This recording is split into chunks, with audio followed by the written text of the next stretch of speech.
TV English, the solution for humanity.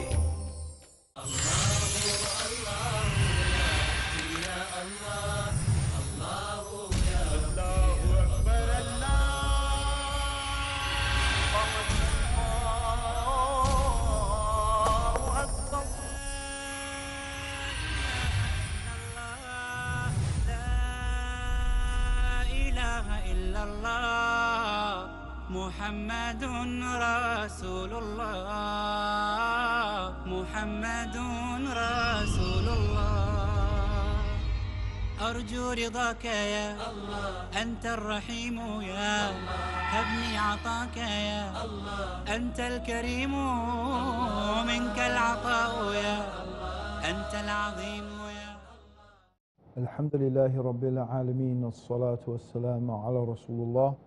Assalamu alaikum wa rahmatullahi wa barakatuh, brothers and sisters.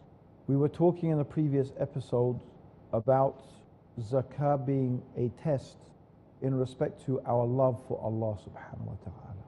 And we talked about people who pay zakah, give sadaqah, and that they are falling into three different categories or three different groups. The first group, we gave an example of Abu Bakr, who gave his entire wealth for Allah subhanahu wa ta'ala and His Messenger. And we also began to show the examples of the generosity of the Prophet sallallahu alaihi wasallam.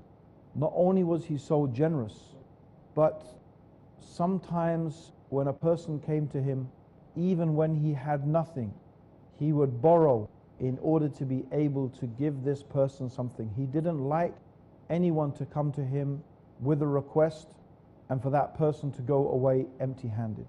So listen to this story where once a man came to the Prophet ﷺ and he said, I have nothing in my possession. Go and borrow on my account. If anything comes, we will pay for it. And when Umar ibn al-Khattab, he heard this, he said, Ya Rasulullah, Allah did not burden you with something you don't have the capability for, you don't have the power of it. And the Prophet ﷺ was not really happy with those words. And the man said to the Prophet ﷺ, the man who had come to beg said, O Messenger of Allah, give for the sake of Allah. Do not be afraid that the owner of the universe will leave you in poverty. And when the Prophet ﷺ heard this, he smiled and the signs of love appeared on his face. And this hadith was collected in Bukhari. So what it shows here, brothers and sisters, that how pleased the Prophet ﷺ was with the statement of this man. Because in reality, this man was reminding him, it is Allah who is the owner of the universe. That do not be afraid of poverty when you are the messenger of Allah and Allah is the owner of everything that is in the universe, and that Allah subhanahu wa ta'ala is not going to leave you in poverty. I also want to narrate another beautiful story, and this is in respect to Abu Hurairah. Now Abu Hurairah was one of the group of people who were called Ashab al-Sufa. And they used to sleep or live on some benches that were attached to Masjid al-Nabi, the mosque of the Prophet sallallahu alaihi wasallam. And Abu Hurairah, like many of the Ashab al-Sufa, they were so poor. They did not have a dwelling. They did not have a place to live. Subhanallah. And he was so hungry once that he was having a fit. And this happened at the entrance to the mosque. And people were just walking past him as if he was a madman. And when he recovered from this fit, he was desperate to find something to eat. So first he went to Umar. And he didn't want to beg, he didn't want to ask. So what he did is he started asking Umar some questions. And he was hoping that when he asked these questions, Umar would look at his condition, see how he was, and give him some food. But Umar did not notice his condition at all. So after that, he tried to talk to Abu Bakr. And this shows as well, brothers and sisters, how someone like Abu Hurairah, this poor man, this person from Ashab al-Sufa, recognized the qualities, the good qualities of Abu Bakr and Umar. So he asked Abu Bakr, and similarly Abu Bakr did not notice. So eventually, then he asked the Prophet sallallahu alaihi wasallam. He didn't ask him for food, or he just was asking the Prophet some questions. And the Prophet ﷺ straight away recognized that Abu Hurairah was hungry. So he said, come with me. Now of course, it wasn't far because the house of the Prophet ﷺ was very close to the masjid, right next to the masjid. So he went to his house and he asked inside the house, do we have any food? I want you to think about this, brothers and sisters. Subhanallah, this is the messenger of Allah. Do you have any food? And all that there was in the house of the Prophet was a bowl of milk. In the entire house of the Prophet ﷺ, amongst his wives, all that they had was a bowl of milk. So the Prophet ﷺ took this bowl of milk, and then he said to Abu Hurairah, go and get Ashabul Sufa. Go and get the people of the bench. So Abu Hurairah was looking at the milk, and he was thinking about the numbers of the Ashabul Sufa, and he thought to himself, there is no way that there will be enough milk for everybody in Ashabul Sufa. There was just barely enough milk for 1 or 2 people to drink. So he was going and he was thinking of coming back to the Prophet ﷺ and saying to the Prophet, I couldn't find them, because he wanted this milk for himself. But then he remembered what Allah subhanahu wa ta'ala said in the Quran, O you who believe, obey Allah and obey the Messenger. So he decided that if the Prophet told me to do it, I will do it. How can I disobey the Prophet ﷺ? So he went and he got the Ashab al-Sufa, and they all sat down. The Prophet made them sit down in a circle, and he put Abu Hurairah on his left hand side. Now brothers and sisters, as we know, in Islam we pass everything from the right to the left. So the Prophet ﷺ put Abu Hurairah on the left. That means he is the last person. He is going to be the last person to get this milk. So he passed the bowl to the right. And each person is drinking from the bowl. And as Abu Hurairah is seeing each person drink from the bowl, he is thinking, there will be nothing left for me. There will be nothing left for me. And eventually the bowl gets to Abu Hurairah. So the Prophet ﷺ says to him, drink. And he drinks. Then the Prophet ﷺ says to him, drink again. And he drinks again. Then the Prophet ﷺ says to him, drink again. And Abu Hurairah says, O Messenger of Allah, I cannot drink anymore, I am full. Brothers and sisters, this is a beautiful and amazing story. It's beautiful and amazing because of course this was a miracle that Allah gave to the Prophet ﷺ. But more importantly here is how the Prophet ﷺ is training Abu Hurairah, is training him to learn the true reality of tawakkul, the true reality of trusting and obeying Allah subhanahu wa ta'ala and His Messenger. The true meaning of Iman. Iman comes from the Arabic meaning to trust. This is what Iman itself means, that you're trusting in what Allah subhanahu wa ta'ala has said. And so this is very, very relevant and very important as well. This is all the Prophet himself sallallahu alaihi wasallam had. One bowl of milk for his entire family. Did the Prophet think, what will we eat? What will we drink? What will I eat? What will I drink? No. The Prophet sallallahu alaihi wasallam, even the little that he has, he is giving it in charity. This is how the Prophet sallallahu alaihi wasallam was. Everything that he had, he gave it, left with nothing. But of course he wasn't left with nothing because he knew that Allah subhanahu wa ta'ala is the Lord of the universe. Allah is the provider.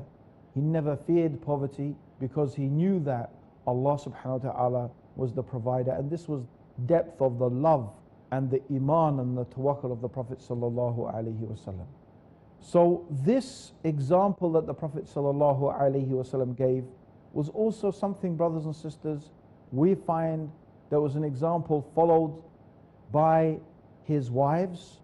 And subhanallah, there is a beautiful story of Aisha, and some woman comes begging, and Aisha is fasting at this time, and a woman comes begging for some food, and Aisha gives away all the food that she has. She doesn't even leave anything for herself. And her servant girl says to her, you didn't even leave a date for yourself to break your fast. And Aisha said, if I had remembered, I would have saved it. Subhanallah, meaning that when this person came to her, she forgot even that she was fasting. She forgot about herself. She forgot about her own needs. Her only concern was for this poor woman. This is how, subhanallah, this is how the Prophet ﷺ taught and trained his family. And you find many examples of this from the lives of the wives of the Prophet and from the companions of the Prophet. And because this, brothers and sisters, is their true love for Allah subhanahu wa ta'ala. They loved Allah more than their wealth, more than their possessions. They gave without even thinking about what was left for themselves.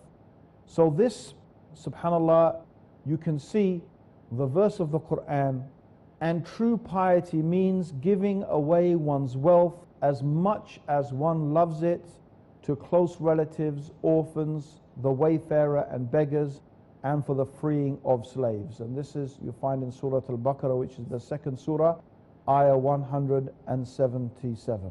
And these people who had this quality, they would recite the words of Allah subhanahu wa ta'ala, the verses of the Quran, and spend what we have provided them with.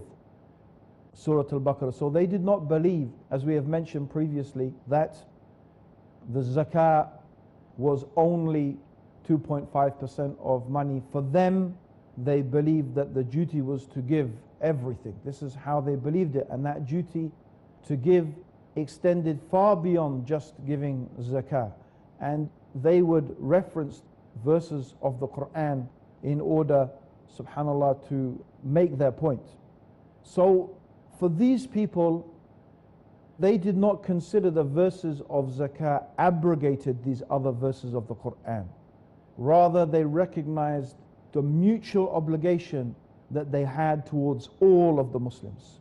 So for them, whenever a wealthy, well-to-do Muslim encounters someone in need, they considered that it was incumbent upon that person to fulfill the need of that Muslim, even if it was above and beyond the payment of zakah.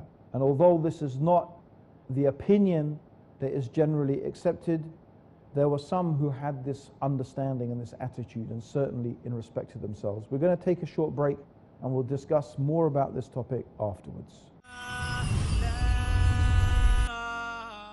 Assalamu alaikum wa rahmatullahi wa barakatuh, brothers and sisters. Welcome back. We're talking about giving zakah, spending in the path of Allah subhanahu wa ta'ala, a test of one's love for Allah subhanahu wa ta'ala. How giving zakah is really a test of the degree of one's love. And we were talking about the different types of people, the different categories of people who spend in the cause of Allah. And we were talking about that category of people whose inner state is that they don't think about holding on to anything. This is the level of generosity and the level of their love, because this is what it's really a reflection of, their level of love for Allah and their trust and their reliance upon Him.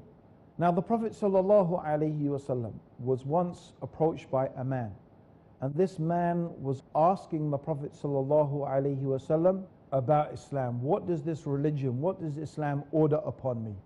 So the Prophet ﷺ said that you should testify that Allah alone is worthy of worship and that Muhammad is the messenger.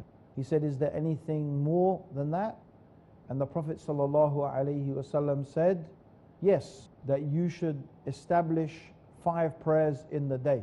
And the man said, well, is there more than that? And the Prophet said, no, not unless you want to. He said, well, is there anything more to Islam than that? And the Prophet said, yes, that you should pay az-zakah. The man asked, do I have to give more? The Prophet said, no, not unless you want to. So then the man said, is there more than this? And the Prophet ﷺ went on to talk about Ramadan, he went to talk about Hajj, and then to accept what is halal as halal and what is haram as haram. The point being here is that in this hadith, the Prophet is saying to this man is that there is not more for you to pay of zakah unless you want to. So from this hadith, most scholars have understood and recognized that zakah is the minimum. As long as you pay the zakah, you have fulfilled your obligation. But inwardly, in terms of what and how a believer should be aspiring to be close to Allah subhanahu wa ta'ala, we need to distinguish between the Muslim, who is the one who is submitting to Allah, and the mu'min, who is the true believer, a person of real iman and faith and trust in Allah. And then of course there is the muhsin. That is the person who is worshipping Allah as if he is seeing Him, almost as if that person, he or she, is constantly in the presence of Allah subhanahu wa ta'ala. So inshallah, brothers, if the Muslim community, if the Muslim ummah has some need, then really it is a responsibility of everybody. Fard al-kifaya means a communal responsibility to provide for those needs of the Muslims, and that's something that we have a communal obligation to do. Maybe not an obligation upon every single individual, but the point being here is that this is how some of the people of the past used to view the obligation of giving sadaqah. So there are those type of people, brothers and sisters, who consider that, subhanAllah, they pay the zakah, they help the Muslims. This is the second level of people that we are talking about now. The second level of people are those level of people pay the zakah, and they pay more than the zakah as well. But they also keep aside something, they save something in order to meet their necessities, in order to meet their needs, in order to plan in some way for future needs and future necessities. So this is another category of people. This is the second level of people. They pay the zakah and they give also sadaqah. They give to people, they are generous in that respect, but they are also planning and setting money aside and so on and so forth. So this is the second level of people. And the third level of people are the people who do the minimum. They just give the zakah and they don't pay anything more than that. They're just content and they just do the absolute bare minimum. This is their duty. They do no more and they do no less. And this, of course, brothers and sisters, is the lowest degree in respect to spending. And many people, unfortunately, confine themselves to this level due to their miserliness and their attachment to money and the weakness of their love of Allah subhanahu wa ta'ala and the weakness in their aspiring to the success in the akhirah.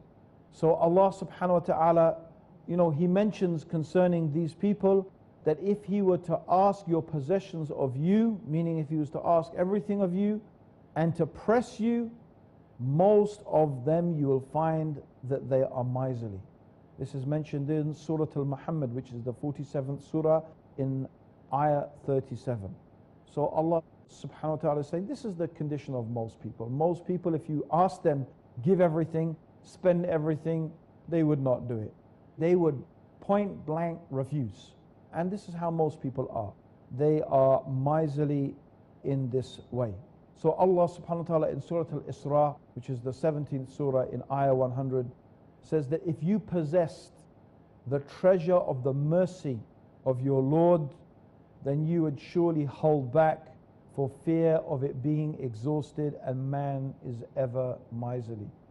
This, of course, brothers and sisters, is how many, if not most people are. Even if they possess the treasures of the heavens and the earth, they possessed all of the wealth and all of the treasures that the universe contained, they still would withhold from spending. They still wouldn't give it because they're afraid that it's going to run out, even though the possibility of it running out, because it is so vast, it would never run out. But they would still withhold out of that fear. So this is how most people are. But what we should aspire towards is the understanding that Allah subhanahu wa ta'ala possesses the treasures of the heavens and the earth. If we truly love Him and we truly believe in Him and we truly trust in Him, then we will know that fact and know that reality. So this is the struggle, this is the test that goes on within most of us. This struggle. Are we going to give? Do we truly trust in Allah? Do we really believe that He is the one who possesses all the wealth in the heavens and the earth? Subhanallah. Brothers and sisters, I want to finish this section with a very beautiful story, and I hope it's something that inshallah we can reflect upon. This story is about a woman and her husband. One day, mashallah, Allah had provided for them with many comforts in their life. And one day they were sitting down and having their meal. And on the table were several types of dishes, several types of food. Subhanallah, and she had prepared this food for her husband and laid it on the table. And, after his long day of work, he was sitting down to eat, enjoying the food. And then there was a knock on the door. And on the knock on the door, and there was a beggar. There was someone asking and begging for food. So this woman went to her husband and she said to her husband, there is a man at the door. He is knocking, he is begging, he is asking that we should give him something from what Allah subhanahu wa ta'ala has provided us. But this man, her husband, said, tell him to go away. We only barely have enough for ourselves. Tell him to go away. She was very sad because she could see that that was not the case. So she went to the door and apologized and said, I am sorry, my husband says that we only have enough for our needs. So she was very sad about this. So anyway, the beggar went away. Subhanallah, after some time, Allah subhanahu wa ta'ala inflicted this man, her husband, with poverty. That his good situation ended and he became destitute, and she, the woman, left this man, divorced him, and she remarried, got married to another man. And Allah subhanahu wa ta'ala also blessed this husband with, subhanallah, much wealth. And as it happened, one day she was with her new husband and she had laid the table with many dishes and many food, and he was sitting enjoying and eating, and there was a knock on the door, and it was a beggar. So this beggar said, can you give me something out of what Allah has provided for you? So she went to her husband. She said, oh my husband, there is a man, he is asking that we give him something from what Allah has provided for us. So the husband said, tell him to come in and help himself to whatever he wants and take away with him whatever he wishes. So then this man came and he took what he wanted, and after some time he left. And then the husband noticed that there were tears in the eyes of his wife. So he said to her, why are you crying? She said, this man who came begging, he used to be my husband. And it happened that he was sitting down just like you are sitting down, eating and enjoying this meal, and a man came begging and he turned him away. And now he is knocking on the door, begging for us.